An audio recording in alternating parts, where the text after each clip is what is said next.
J'ai été condamné à mort, mais je n'avais pas du tout peur. J'ai regardé droit dans la caméra, en disant que quiconque me sortirait de là recevrait 6-7 milliards de dollars. Dès que la nouvelle s'est répandue, tout le monde s'est tourné vers moi. Les gangs locaux et l'élite. Même les détenus de la prison, tout le monde ne parlait que de moi. Parce que je suis le plus grand trafiquant de drogue du Moyen-Orient, pesant 67 milliards de dollars. J'ai été enfermé dans le fourgon cellulaire, en route vers la prison fédérale. Mais le véhicule d'escorte derrière a soudainement bloqué la route. 2 policiers se sont approchés de moi. C'est là que le meilleur arrive.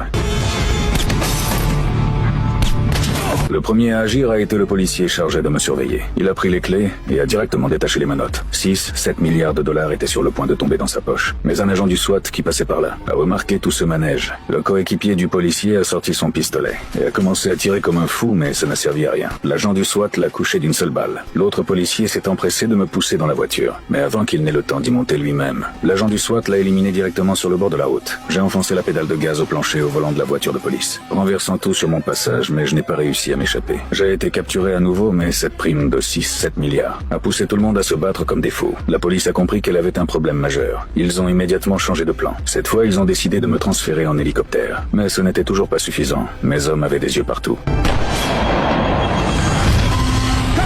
Un tir et l'hélicoptère a perdu l'équilibre. Un autre tir, le moteur a été touché et tout l'appareil s'est écrasé.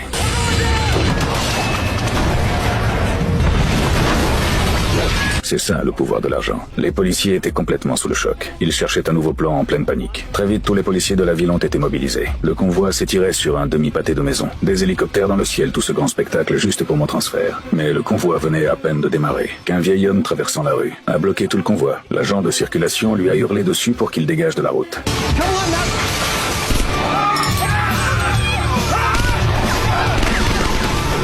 C'est à ce moment précis qu'un camion lancé à pleine vitesse a percuté de plein fouet la ligne de défense de la police. Les membres du gang ont jailli du véhicule. Des grenades fumigènes sont tombées des toits. Pour ces 6-7 milliards de dollars, ils ont attaqué la police avec toutes les armes en leur possession. Ils étaient complètement devenus fous. Ils ont même sorti des lance-roquettes.